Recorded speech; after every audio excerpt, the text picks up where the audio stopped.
soldier to the height of Athenian political power.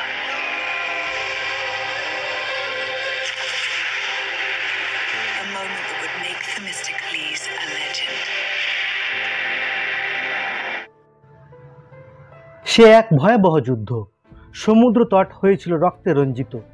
Persian O Greek সৈন্যরা একে অপরের রক্ত ঝরাতে ব্যস্ত। আকাশ বাতাস কেঁপে উঠেছিল এই দুই মানব গোষ্ঠীর সংঘর্ষে। একদিকে পার্সিয়ানরা পূর্বের প্রতিশোধে ব্যস্ত, অন্যদিকে গ্রিকরা মাতৃভূমি রক্ষায় অঙ্গীকারবদ্ধ। কথা হচ্ছে ম্যারাথন যুদ্ধের, যা 490 খ্রিস্টপূর্বাব্দে প্রাচীন গ্রিসের নগররাষ্ট্র এথেন্সের মূল শহর থেকে 40 কিলোমিটার উত্তর পূর্বে ম্যারাথন নামের এক ময়দানে গ্রিক ও পারসিকদের মধ্যে সংঘটিত হয়েছিল। অ্যাথেনীয় এবং তাদের মিত্র প্লাতাইয়রা এবং পারস্যের রাজা প্রথম দারায়ুসের সৈন্যদের মধ্যে এই যুদ্ধ ঘটে এবং যুদ্ধে গ্রিকদের জয় হয়। এই গুরুত্বপূর্ণ যুদ্ধে গ্রিসের উপর পারস্যের আধিপত্য প্রতিষ্ঠার প্রথম প্রচেষ্টা নাশাত হয়ে যায়।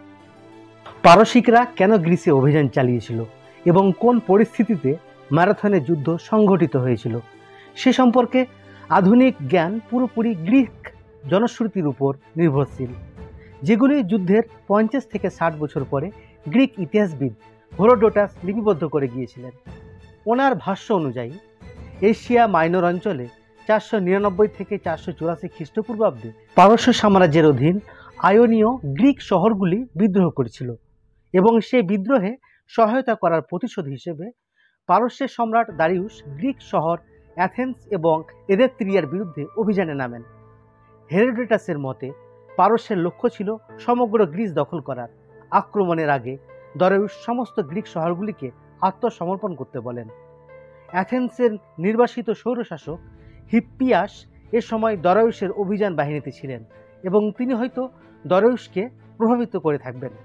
492 খ্রিস্টপূর্বাব্দে দারিউসের ভাতিজা এবং জামাই মার্দনিউসের অধীনে একটি নৌবাহিনী উত্তর গ্রিসের থ্রাকে ও ম্যাসেডোনিয়া অঞ্চলে ঘুরে আসে।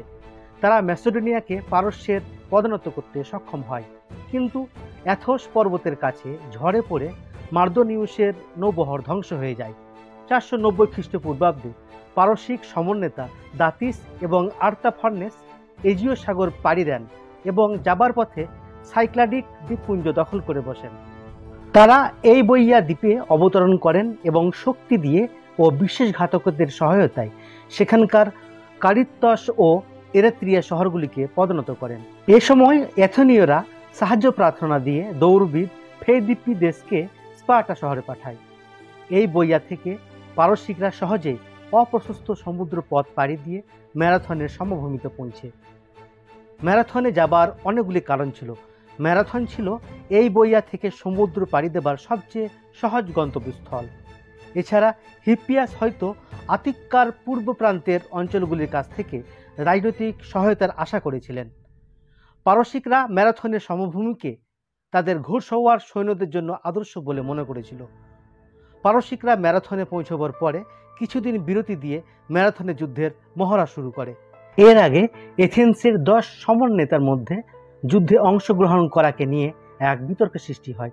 শেষ পর্যন্ত মিলিতিয়া দেশের যুক্তি সবাই মেনে নেন। মিলিতিয়া দেশের যুক্তি ছিল যুদ্ধ না করলে এথেন্সের ভেতরে বিভাজন ও বিশ্বাসঘাতকতা বৃদ্ধি পাবে, অন্যদিকে যুদ্ধে জয়ী হলে গ্রিসের উপর এথেন্সের আধিপত্য নিশ্চিত হবে। প্রকৃত যুদ্ধের ঘটনাবলী সম্পর্কে নিশ্চিত জানা যায় না। পারসিকদের ছিল অশ্বারোহী সেনাদল এবং গ্রিকদের এরকম কোনো সেনাদল দেখতে না পেয়ে তারা বিস্মিত হয়েছিলেন। যুদ্ধে প্রায় 10,000 গ্রিক অংশ নেয়। পারসিক সৈন্যর সংখ্যার ব্যাপারে মতানৈক্য আছে। সমসাময়িক কবি সিমোনিদেসের দেওয়া সংখ্যা 90,000, যা বিশ্বাসযোগ্য নয়। একটি আধুনিক হিসাব অনুযায়ী 25,000 পারসিক সৈন্য যুদ্ধ করেছিল। যাই হোক, পারসিকরা ছিল গ্রিকদের চেয়ে সংখ্যায় অনেক বেশি, কিন্তু তীব্র এই যুদ্ধ শেষে পারসিকরা পরাজয় বরণ করে। ম্যারাথনের যুদ্ধের পর পারসিকরা জাহাজে করে সৌনিয়ন অন্তরীপ ঘুরে এথেন্সের শহর সরাসরি আক্রমণ করতে যায়, কিন্তু এথেনীয় সেনাবাহিনী সময় মতো শহরে ফিরে আসে এবং পারসিকদের এই দ্বিতীয় আক্রমণও প্রতিহত করে। পারস্যের জাহাজগুলি শেষ পর্যন্ত অভিযানে ব্যর্থ হয়ে ফেরত চলে যায়। বন্ধুরা, জুলফিকার ছিলাম এতক্ষণ আপনাদের সাথে। ম্যারাথনের এই যুদ্ধের কাহিনীটি যদি আপনাদের ভালো লেগে থাকে তাহলে অবশ্যই চ্যানেলটি সাবস্ক্রাইব